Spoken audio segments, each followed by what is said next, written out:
Yet another idiot with a microphone gives his irrelevant opinion on the internet about a Yu-Gi-Oh ban list. So these are opinions, so take them with a grain of salt, and please understand that. These are going to be my talking points of sorts, and I'm going to talk about some cards that are, I guess, in the spotlight of the meta, and basically, do I think these cards should be limited, banned, etc., etc.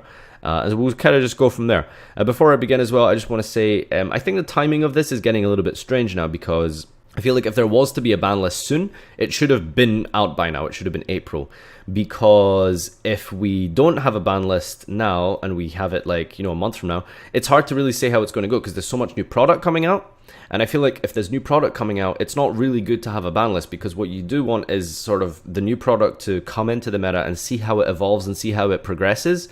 And then we can have a ban list after that. So there's either going to be a ban list really soon, or there's not going to be a ban list for like another like 2-3 months, just because of the new product. But that's just how I think about the timing of it. Now, as for the actual hits themselves, let's just begin with Magicians. I've got 3 cards up for discussion. Let's just begin with Electromite.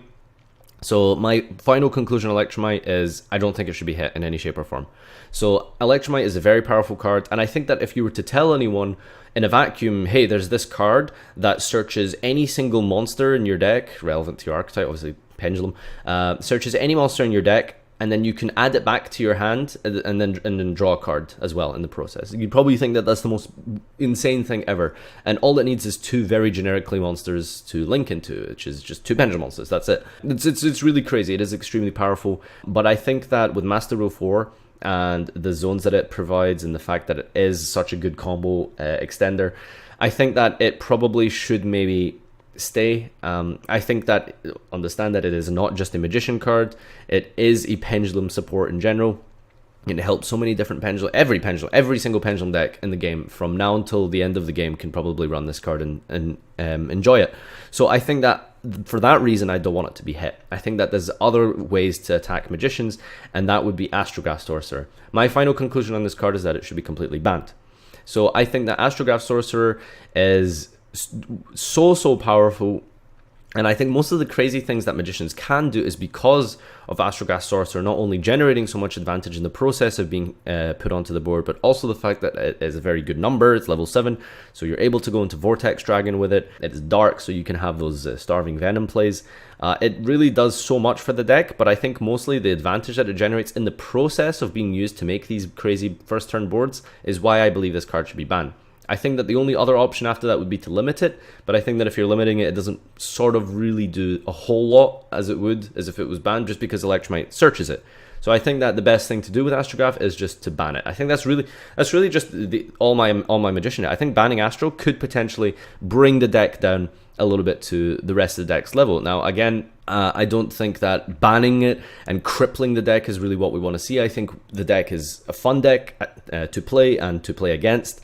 For the most part, but it's not really something that you should just get rid of. I think letting it still be strong, it would still be strong, and it still would be a good deck with Astrograph being banned, but I don't think it would be dominant, which is really what the purpose of a ban list is, in my opinion, is to make sure that there is no dominant deck.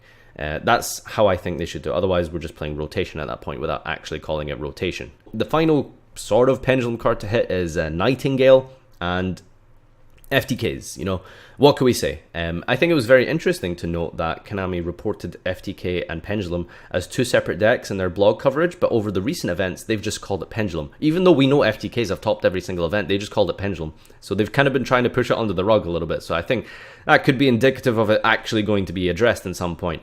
Whether it's through banning Nightingale or not, I don't know, but I think Nightingale should be banned. You could argue that Starving Venom is the problem. You could argue that Instant Fusion is the problem. There's so many different ways to go about it. But generally, I think the only real player base that gets the short end of the stick here is all 4 of the Lyralus players. So I'm sorry, guys. I think banning Nightingale is better than banning Instant Fusion or banning Starving Venom. I think that's just maybe the best way to go about it, is seeing who's going to be least upset by this. And probably about 4 people. And for the next archetype to talk about is True DRACO.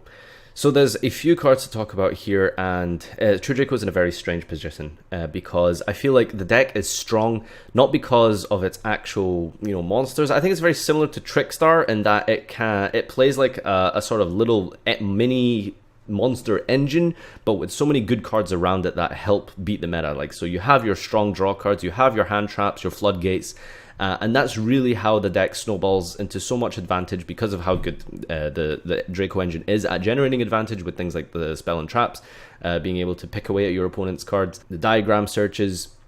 I think that's really how it wins, is the ability to snowball through these stun cards, which I feel like is sort of similar to Trickstar in a way.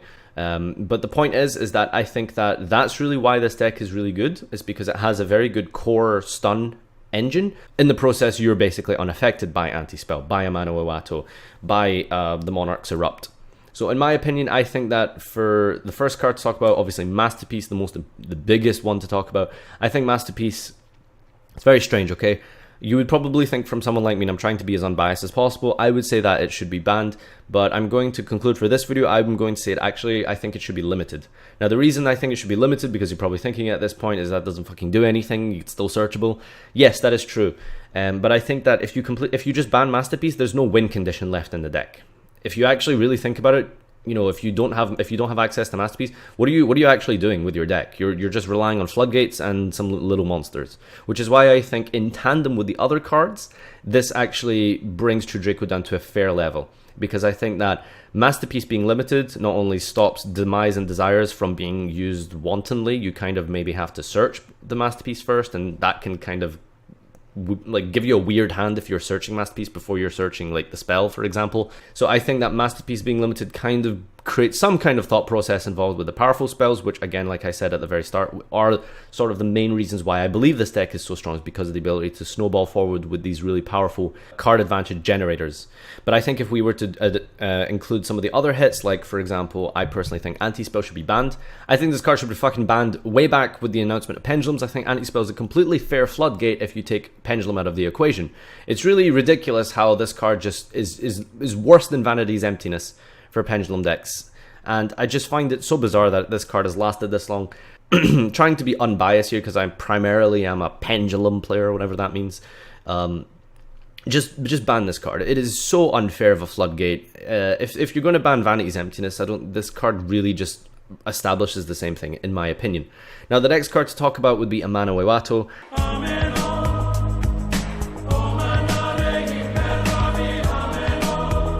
I think that it's one of the more fair floodgates, and that's obviously just because of the fact that it's only usable on your opponent's turn, unless you're special summoning it with Shinobirds. If Shinobirds become the meta, we'll talk about Amano Iwato more at that point, but for now, I think Amano Iwato is fine to stay where it is. It's very similar to Denko Seka in a sense, in that one card stops your opponent's back row, and this card stops your opponent's monster effects, and it's not permanent, and it bounces back in the end phase. I think that in itself should explain why it's probably fine to stay at 3. It's very powerful, it's very strong, don't get me wrong, turns off all the hand traps. If you're playing hand traps against Draco, don't know what you're doing in the first place, to be honest. I think the card's fine. It does what it needs to do, which is to deal with the break my board strategy, which I feel like is not really how Yu-Gi-Oh! Should be designed. And for the next deck to talk about is Trickstar. It's very strange because a lot of people kind of just wouldn't even address this in a ban list video, and I think it's mostly because of the fact that it does go under the radar quite often, but despite that, it has 20 tops this format at the Premier event level. 20 total tops is a lot. That is an average of 3 tops per event. So I think that, you know, considering how big these numbers are, it's at least worth talking about. So I think generally the go-to card that people think should be hit is Reincarnation. I think Reincarnation is, I personally believe it's completely fair. It's a very good disruption card, being able to, you know, banish those one-offs that you're searching for your combos, etc. It's a very, very strong disruption card, but it doesn't completely shut you down, depending on what you search. But, you know, you should be playing around the Reincarnation. I think when Trickstar Reincarnation is coupled with Droll and Lockbird, however, that is when it is a problem. A deletion of the hand. I think if that exists, I think it should probably be addressed. So very, very light hit to Trickstar. You couldn't even call it a hit. Ban Droll and Lockbird. The other card to maybe talk about would be Scapegoat. So I think that Scapegoat is a card rather that provides so much utility to these sort of style of decks that have small yet fairly powerful engines for their size. They're able to work so well with each other with just literally just 3 Candina, Licorice, and Light Stage is enough to make the deck do fairly okay. It's the cards around it that really help it, like the draw cards, like the stun cards with all the hand traps, etc., etc. So Scapegoat on top of that can sometimes feel a little bit overwhelming, but I don't really know. It's strange because if we limit Scapegoat, then it becomes very infuriating to play against if your opponent flips the one off. It makes deck building a bit weird where you have to play like 5 cards in your extra deck for one single unsearchable non-engine card. It's very strange. I think I would like to see Scapegoat stay around a little bit longer. I don't think it's been as problematic as people think it has. So I'm going to say for Trickstar, literally just Bandroll, and I think that in itself is enough. The final deck to talk about is Lightsworn. Lightsworn is a strange one because it's a very inconsistent deck. It's a deck that relies on milling, and it's a deck that by nature is designed to be a bit of a gambling style deck. And I think that the deck, when it opens well, it is literally unbeatable. But I think that that's because of the fact that Snow somehow accidentally at Konami, someone just forgot to write down once per turn on the card. I don't know how that was skipped. I don't know how that anyone would have thought that that was okay. Snow, let's be real, is the heart and soul of this deck, so I think my conclusion for this would be to limit it. I think limiting Snow would be enough, because limiting means that it is still somewhat searchable by Curious, but you don't have the added factor of it being able to, you know, if they don't open that great of a hand, they're still able to Snow multiple times potentially or whatever. So I think Snow limiting could be enough to hit the deck. It's weird because the deck doesn't have that many tops in the first place, so should it even be hit in the first place? It's hard to tell. I don't know. I'll leave that one to you guys, but I think Snow to 1 is how I would summarize Lightsworn. So those are my hits for the coming format. Let me know in the description down below specifically what I want to know more about the timing. Like, how do you guys feel about the timing of this ban list? Like with the new products and stuff coming in, it doesn't. Personally, it doesn't really make a lot of sense to me as to when they want to bring this in. So tell me what you think about that. Tell me if what you think about my hits and anything else that I didn't include or something that you would change, etc., etc. If you've watched this far, so I know that you've watched this far, comment down below saying hashtag Ameno, just Ameno, hashtag Ameno. And yes, we will see you next time.